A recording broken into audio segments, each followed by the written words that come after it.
we are at the London Stock Exchange at the beginning of London International Shipping Week. We've just had a series of presentations, and not surprisingly, the overarching theme was high finance on the high seas. But there was also reference to a funding gap for the industry. I don't really think there's a funding gap. I think the problem was there was too much money being pumped into the industry to build unnecessary ships. So we have an adjustment, and that adjustment is really leading to many banks leaving the industry who extended far too much financing to ships that really didn't need. So there's been an adjustment. I can remember in the 30 years that I've been involved in shipping that we would have conferences that one year would say, where is the money going to come from? And then within 2 years saying, there's too much money, what are we going to do? So there's an adjustment taking place.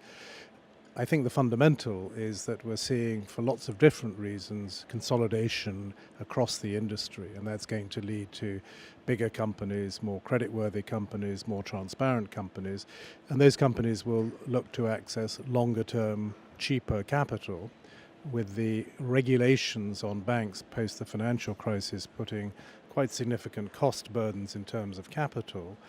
The capital markets that don't have that regulatory burden on them will be very competitive, and so I would expect the funding gap, to the extent it's a gap, will be filled by other sources of finance quite readily. And what form will those other sources of finance take? I think we will see, as the industry, and we're talking here of course different sectors, but if you take the dominant sectors around energy, which could be anything from tanker through to LNG, we'll see the equity markets continuing to grow in those sectors, less speculative. We're not talking about small dry bulk companies, we're talking about companies with significant expensive assets with long-term employment, whether it's charters or other forms of longer-term certainty of employment. And then of course the container and port space, where we'll see sort of more infrastructure type investment coming in. So the speculative aspect of shipping will, I think, change into one where investors want to invest in really the infrastructure of global trade, the supply chain, or the infrastructure of global energy. And of course, energy is a changing mix of whether it's renewables through to oil and gas. I think oil and gas clearly growing. Even oil has a large part to continue to play in the global economy for the foreseeable future. And those sources of finance, therefore, will be attracting equity investor because the returns will be attractive, debt investors for long-term projects that are credit-worthy. And I think the banks will continue to play a role. I think the banks will play an important role in, if you like, the early stages of new building programs for ships and obviously the day-to-day operations. But many companies will increase their use of public markets as well as private markets. Private placements, equity and debt will, I think, also continue in shipping. Shipping, I think, will remain predominantly a private, not controlled, but private interest will continue to play a very large part in it. Even in public companies. And so I think that the broader sources of finance that other industries use will be used by the shipping industry. Do you think the venture capitalist interest has seen its day? Not necessarily. I think what we've seen in the last few years is that hedge funds and private equity funds came into the industry because they saw opportunity. Their job is to make money for their investors. I talk about, when I speak to people, I talk about the triple whammy we had in the last few years of the first being the financial crisis causing the collapse in container markets, although they rebounded when the world's inventory was used up. Then the commodity boom collapsed, and then we've seen all the consequences of that on the tanker and dry bulk sector. The third of the triple whammy was really the unnecessary ordering of ships prompted by hedge funds and private equity investors, many of whom of course now regret that. But I think they did bring a discipline of thinking to boardrooms. I think they've played a positive role in the transition of this industry from what often seems to be a 19th century industry firmly into the 21st century. And so I think they have played, on the whole, a positive role, and I think some of them will continue to remain as investors in different ways as investors in the shipping industry.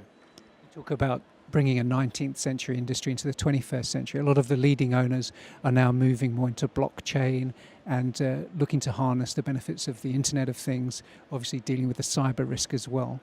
Your thoughts? Well, I think the cyber risk affects all businesses, as we've seen, whether it is politically targeted, whether it is ransomware, whatever the reason behind the attacks.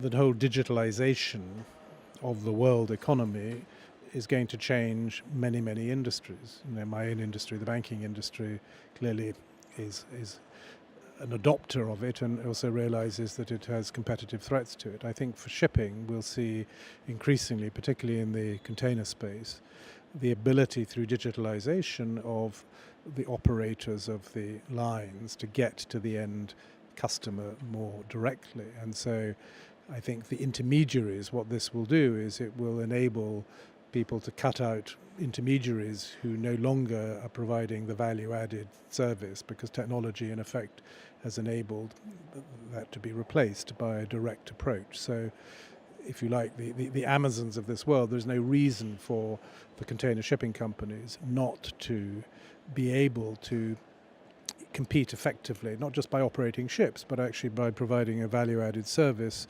from not just port to port, but point to point, in a way that regulators historically didn't like them to do. So, like many new forces, it's how you harness it in a business and a positive sense, ultimately for the end customer, that I think is where the survivors from this will be. But people have to understand there are the threats, as you've mentioned, through cyber attacks, but also huge opportunities for business to transform itself. You talk about threats, you talk about opportunities and survivors. Picking up on those themes, we've just had a very international reception. Representatives from Shanghai who are looking to obviously establish their own capital centres for the industry. We have the traditional competition from New York. We have this small thing called Brexit going on. How's this all going to play out in your view? I think the question people ask is globalisation under threat? And I think what was interesting is that despite all the rhetoric coming out of the US and the Trump administration, you read that the flow of goods in and out of the United States has increased in the last 6 months. Statistics show it. Global trade is growing. Clearly, there's a political environment in which that operates, and there are the trade agreements that underpin the volume of trade ultimately because of the effectiveness. But we go back to that study by The Economist that said the box, the container, was the biggest single driver of the growth in wealth in the world through the impact it had. This little physical thing that Malcolm McLean and others created, if you like. And as you see, the developing economies, many of which are members of the G20, they're rich countries, but per capita still behind the developed world. Trade will be a very important part of their continued growth. So that means that the centres, whether it is capital, whether it is maritime, all through technology connect 24 hours a day. And I think the importance of Shanghai to London is very important, as is New York. These centres are providing different services that help a global industry to thrive and survive.